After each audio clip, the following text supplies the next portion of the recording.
아, 안녕하십니까. 이번 영상은 반영과장 기술 분야에서 비교적 어려운 시술이라고 할 수가 있는 입술 시술, 그러니까 립 라인과 풀 컬러 시술에 대한 부분을 좀 공부 좀 해보도록 하겠습니다. 함께 하시죠. 자, 저는 개인적으로 이 눈썹과 아이라인 시술이 제일 재미있고, 입술 시술은 그다지 재미가 없는 분야입니다. 좀 웃기는 얘기지만 그 이유는 세 가지로 들 수가 있습니다. 첫째는 입술 시술 시간이, 시술하는 시간이 너무나 깁니다. 그래서 눈썹 아이라인에 비해서 굉장히 오래 걸린다는 것이고, 둘째는 붓습니다. 붓기 때문이고, 셋째는 시술 결과 때문입니다. 첫 번째, 입술 시술 시간은 제 시술 기준으로 약 한 40분, 뭐 30분, 40분, 50분 뭐 이렇게 걸린다. 평균적으로 한 40분 정도 걸린다 하고 이제 생각하고 있습니다. 그것도 입술이 좀 이렇게 작고 두께가 비교적 가늘어 보이는 고객의 경우에 40분 정도 걸린다고 볼 수가 있습니다. 입술 시술은 예전에는 이 입술 라인만 시술했던 그런 시절이 있었습니다. 죄송합니다. 입술 시술 시간이라고 하는 것은 입술 전체 라인을 포함한 전체 풀 컬러를 다 하는 경우를 이제 말씀을 드립니다. 요즘에는 잠깐 액션을 좀 보여드리면, 지금 아까 3포인트 바늘을 꽂고 지금 니들 길이를 조정을 하고 있습니다. 자, 니들 찍고요. 자, 입술 라인은 자, 이런 식으로 입술 라인을 만드는 것을 이제 말하고요. 풀 컬러는 이 안에 전체 다를 이제 채우는 경우를 이제 풀 컬러라고 합니다. 근데 요즘에는 이 라인을 이제 건들지 않고 그냥 풀 컬러 위주로만 뭐 이런 식으로 시술을 한다든가 뭐 이런 이제 경향들을 이제 많이 이제 보이고 있는데요. 요즘에는 라인을 포함한, 그러니까 입술 시술이라고 한다고 하면은 라인을 포함한 풀 컬러 전체를 시술하는 그런 경우를 이제 말하고요. 입술 시술 이렇게 하면은 라인을 잡지 않고 이 가운데 부분만 뭐 스크러치를 주거나 라운딩을 하거나 해서 하는 시술 방법은 조금 차이가 있다고 말씀드립니다. 자, 두 번째는 붓기입니다. 입술은 아이라인과 마찬가지로 무조건 붓는다고 보시면 정답입니다. 일반적으로 제 경험에서 보면 아랫입술보다 위에입술이 더 확실하게 부어오르기 때문에 윗입술 시술에서는 정말 매우 조심하게 시술해야 되는 것입니다. 만약 윗입술이 부어오르게 된다고 하면 좀 우스갯소리로 거의 이제 도날드 덕 같이 부어오르기 때문에 상당히 조심하셔야 됩니다. 셋째는 시술 결과입니다. 입술은 무조건 1차 시술에서 50% 이상 빠져버린다고 생각하시면 맞습니다. 기술자가 어떻게 시술하냐에 따라서 조금 더 많이 남는 부분도 있을 수 있지만 그 정도는 아주 미미한 차이입니다. 니들을 빨리 움직이는 기법, 일명 스크러치를 낸다고 하죠. 한번 보여드리겠습니다. 예를 들어서 입술 시술을 아래 시술도 뭐 이런 식으로 채워넣기를 한다든가, 지금 여러분들 영상을 보시면 이게 좀 빨리 채워지는 듯 하죠. 이렇게 하면 자, 굉장히 빨리 채워지는 듯 합니다. 이거는 일주일도 못 갑니다. 이렇게 시술하게 되면 한 달 뒤에 만약에 재터치 하러 왔다 그러면 100%, 99.99%다 빠져서 없어지는 겁니다. 그러면 입술은 이렇게 스크러치 기법으로 이렇게 시술하지 않는다는 겁니다. 시술 후에는 그럴싸하게 색소가 들어간 것처럼 보이지만 바늘로 시술하기 때문에 입술에는 들어가지 않고 그냥 입술 겉 표면 정도에 묻어 있다, 이렇게 이제 생각하시면 됩니다. 입술을 좀 시술하실 줄 아시는 분은 이렇게 시술하면은 100% 빠진다라는 걸 여러분들이 아실 수가 있어요. 자, 그러면은 입술 라인을 시술할 때는 어떻게 파지를 하고 어떻게 니들링 하는가. 자, 지난 영상에서 한번 잠깐 보여드린 적도 있습니다만은, 눈썹은 거의 너클 파지를 사용을 하고, 아이라인은 핑거 파지를 사용을 하고, 입술 같은 경우에는 막 잡아도 됩니다. 입술은 특별하게 파지법이 없어요. 하지만 여기서 너클이나 핑거로 들어갈 수가 없어요. 그럼 입술은 텐션만 주고 편하게 잡으면 되는데, 어떻게 잡느냐? 엄지와 검지를 이용해서 이렇게 잡거나 엄지와 장지를 이용해서 이렇게 잡고 라인업을 하게 됩니다. 자, 조금 더 두껍게 한번 이렇게. 자, 이런 식으로 라인업을 하게 됩니다. 입술 시술 순서는 아래쪽, 지금 제가 보여드린 거 아래쪽 라인부터 시작을 해서 위쪽으로 올라가면서 시술을 하는 것이 원칙입니다. 그러면은 아래쪽 입술은 그라데이션 방향이 아래쪽에서부터 위쪽으로 그라데이션을 주게 된다는 뜻입니다. 아래쪽 입술 라인은 비교적 강력한 니들링을 합니다. 비교적 강력한 니들입니다. 이거는 입술 전체 구역에서 니들의 깊이나 그 다음에 수압의 정도가 가장 센 부분입니다.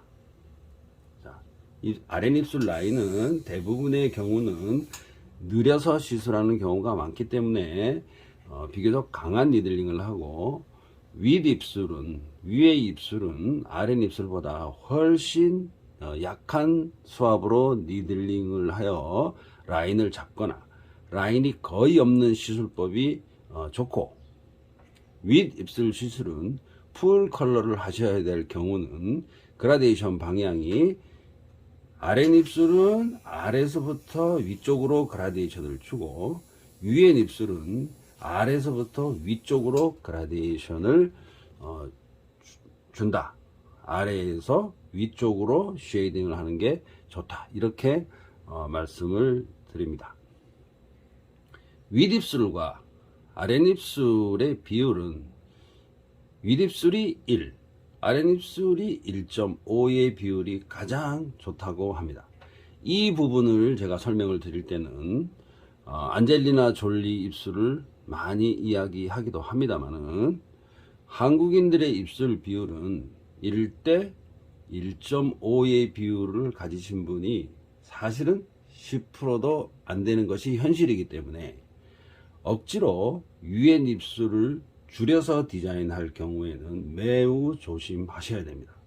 지금 여기에 있는 일회용 패드도 1대1 비율을 하고 있습니다.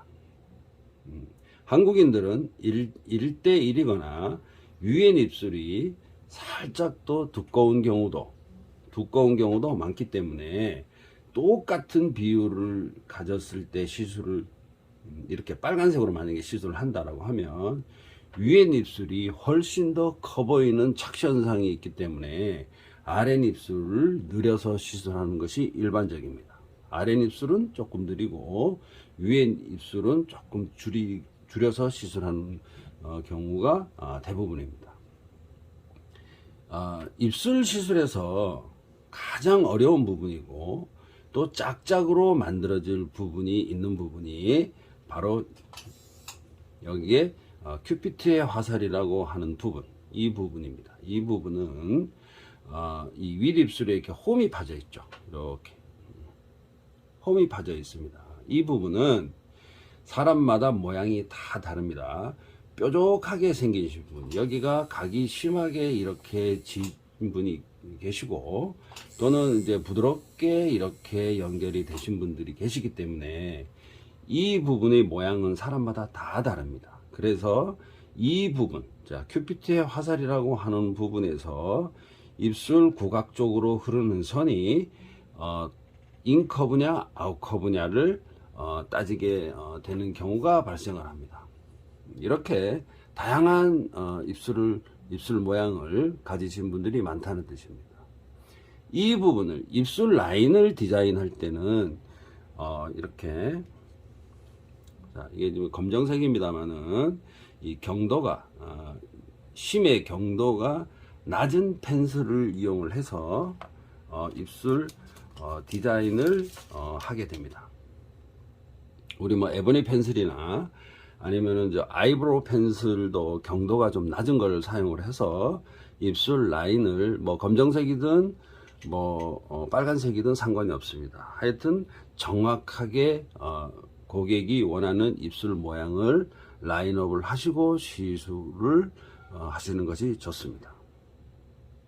입술 시술에서 가장 강력한 시술을 원하는 경우에는 이렇게 3포인트, 지금 제가 머신에 3포인트를 끼우고 있습니다만은 여기 보이시는 이 3포인트 타이니들, 반드시 타이니들을 사용해야 됩니다. 3포인트 타이니들로 라인도 하고 전체 풀 컬러를 채우는 방법이 가장 강력한 시술 방법입니다.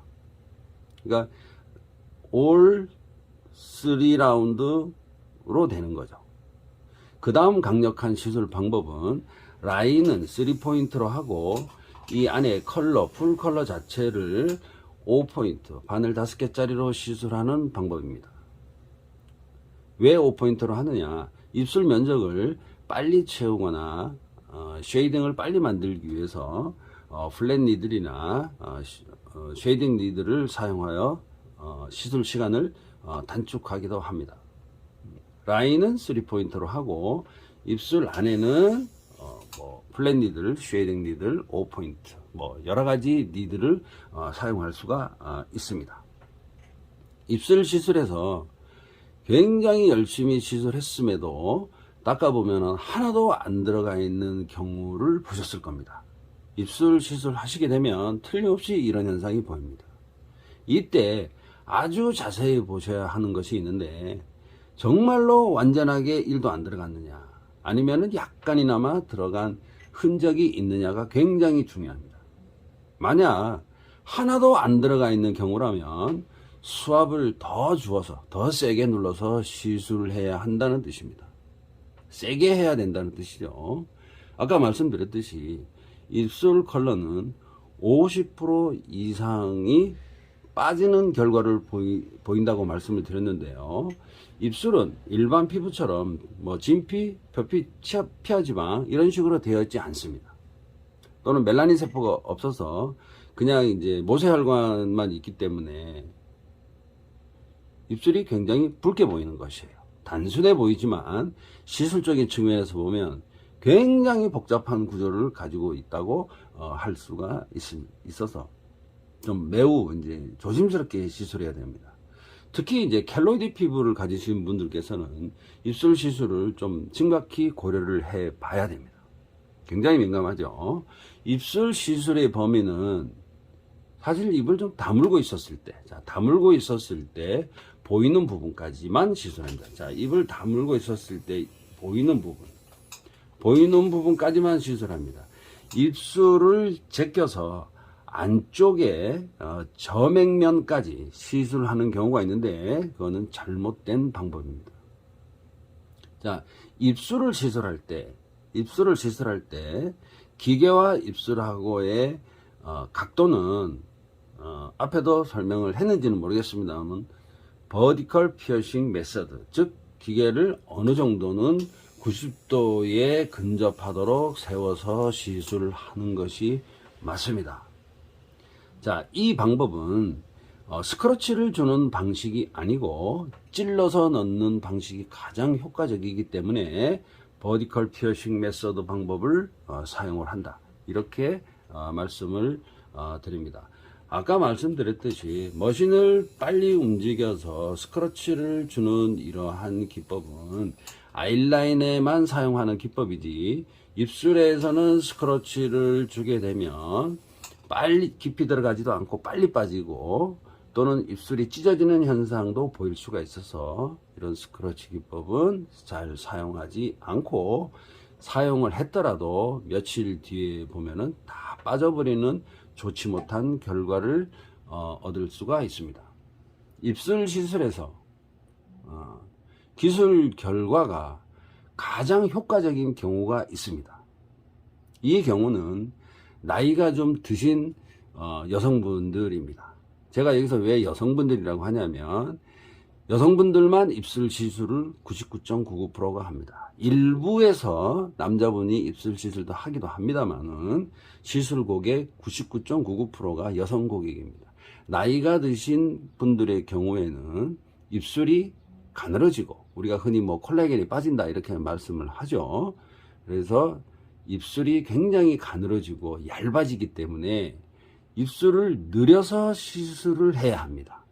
늘려서 시술하는 부분이 원래의 입술 라인 바깥쪽이 되는 경우가 많기 때문에 그 효과가 엄청나게 좋습니다. 우리 어머니나 우리 할머니들의 입술을 보게 되면 입이 좀 콜라겐이 빠져서 좀 쪼그라들게 형상이, 그러니까 아가씨 때의 입술 크기하고 나이가 드셨을 때의 입술 크기는 거의 2분의 1 정도로 축소가 된다고 보시면 맞습니다.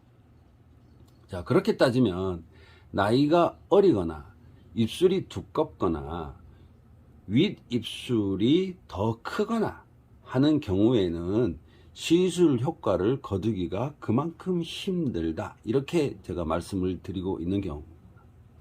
가장 중요할 수 있는 한 가지를 더 말씀을 드리자면, 우리가 입술 시술은 아이라인보다 더 아프겠거니 하는 그러한 고정관념, 뭐 이런 게 있습니다.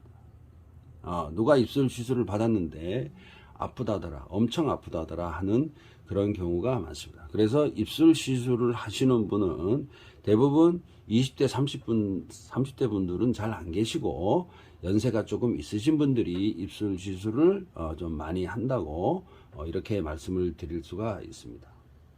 입술 시술은 무조건 붓는다, 무조건 수포가 생긴다, 또는 바이러스 감염 확률이 굉장히 높다, 이 세 가지는 여러분들이 빼먹으면 안 됩니다. 수포 방지를 위해서 항생제는 반드시 의사 처방이 있어야 약을 살 수 있기 때문에 아주 간혹 뭐 아는 약국이나 어떤 연결 통로를 통해서 여러분들이 항생제를 샵에 구비를 하고 고객이 오면 항생제를 먹여가면서 시술을 하는 경우가 간혹 있는 줄 압니다만은 이거는 굉장히 위험한 발상입니다. 이렇게 하시면 큰일 납니다. 약사법 위반이 되기 때문에 굉장히 무거운 처벌을 받을 수가 있어요. 그럼 시술 전에 고객에게 항생제를 먹이거나 또는 주사를 맞으면 되지 않느냐, 병원에 가서 항생제를 먹거나 주사를 맞으면 되지 않느냐고 물어보시는 분들이 또 계십니다만은, 자, 시술 전에는 사실은 증상이 없기 때문에, 이렇게 시술 흔적이 없기 때문에 병원에 가서 나 입술 시술 할 거니까 주사 좀 놔주세요 이러면은 잘 안 놔주실 겁니다. 항생제 오남용 때문에, 그런 문제 때문에 병원에서는 증상이 없는 것은 잘 안 놔주죠. 일단 시술을 하고 시술을 하고, 만약에 이렇게 뻘겋게 돼 있어요. 자, 뻘겋게 돼 있는데 이 상태로 병원에 가서 선생님 나 입술 시술했으니까 엉덩이에 주사 한 방 놔주세요. 이렇게 하면은 항생제 놔줍니다. 100% 놔줍니다. 자, 일각에서는 입술 시술 직후에 일상생활이 가능하다, 이렇게 말씀하시는 분들이 계시던데요. 입술을 시술하시면 진짜 시술을 말합니다. 이렇게 아까 말씀드렸듯이 그냥 입술 표면에만 대충 이렇게 묻어있는 듯한 이런 기법을 사용해가지고 하는 거 말고, 진짜 입술 시술을 하게 되면 어떻게 되느냐? 일상생활이 불가능합니다. 입술 시술을 하시면 일상생활이 가능하다고 하시는 분은 진짜 입술 시술이 아니에요. 그냥 가짜스럽게 한 거예요. 진짜 입술 시술을 하게 되면 맵고 짜고 뜨겁고 한 음식들은 절대로 먹지 못합니다. 부어있는 경우도 많고, 바이러스 감염이나 병균의 감염 때문에 또는 마스크를 쓰고 다녀야 하는 이런 불편한 것이 사실은 한두 가지가 아닙니다. 만약 시술 직후에 일상생활이 가능하다고 한 것은 아주 좀 약하게 시술한 경우예요. 그거는 지속력이 없는 입술 반영구 화장 시술법이 되겠습니다. 그냥 입술 위에 색소만 묻어 있다, 이렇게 생각하시면 돼요. 진짜 입술 시술을 하게 되면 일상생활에 며칠 동안은 좀 불편함을 겪으실 수가 있습니다. 뭐 빨대로 뭐 배지밀을 빨아먹어야 되고, 숟가락질을 잘 못하고, 이런 여러 가지 좀 불편한 게 있습니다. 자, 제가 지금 입술 시술하는 방법, 입술 시술이 대충 어떻게 이루어진다라는 것을 좀 이제 개략적으로 말씀을 드렸는데요. 사실은 입술 시술 파지법과 뭐 그립법이나 파지법이나 그 다음에 니들링 하는 동작이나 상당히 드려야 될 말씀이 많습니다만은 이제 다음 영상을 위해서 더 디테일한 영상은 다음에 준비하도록 하고요. 궁금하신 분이 입술 시술이 뭐 5년까지 가는 게 있는 시술이 있느냐, 이렇게 이제 말씀을 하시는 질문을 주신 분도 계시는데요. 입술 시술 5년 동안 가게 하는 방법이 있습니다. 이거는 이제 병원에서 하는 시술 일정인데요. 일반 기술자들은 못 하느냐? 아닙니다. 일반 기술자들이 하는 기술인데, 문제는 인젝션을 하셔야 합니다. 주사 마취를 해야 된다는 겁니다. 자, 주사 마취를 입술에다 찌르는 게 아니에요. 성형외과 등에서 사용하는 블락이라고 하는 안면신경 차단술 시술법이 있습니다. 여기 이제 눈 밑에 보면은 신경절이 이렇게 내려옵니다. 양쪽에서 이렇게 신경절이 내려오고, 아래쪽에는 이쪽에서 신경절이 이렇게 올라가고, 이렇게 4개의 호리가 있는데, 신경절이죠. 신경절이 여기에 인젝션을 해서, 눈 밑에 여기를 인젝션을 해서 위아래 신경을 마비를 시켜 버립니다. 그리고 입술 시술을 마음 놓고 하는 방법도 있습니다. 하지만은 일반인들이 인젝션, 그러니까 주사를 했다고 하면은 한국에서 주사 마취를 한다는 것은 큰 문제가 될 수 있기 때문에 그거는 반드시 병원에서 의사 선생님이 인젝션을 하셔야 됩니다. 그런 시스템과 그런 시술 방법도 있다고 제가 말씀을 한번 드려봅니다.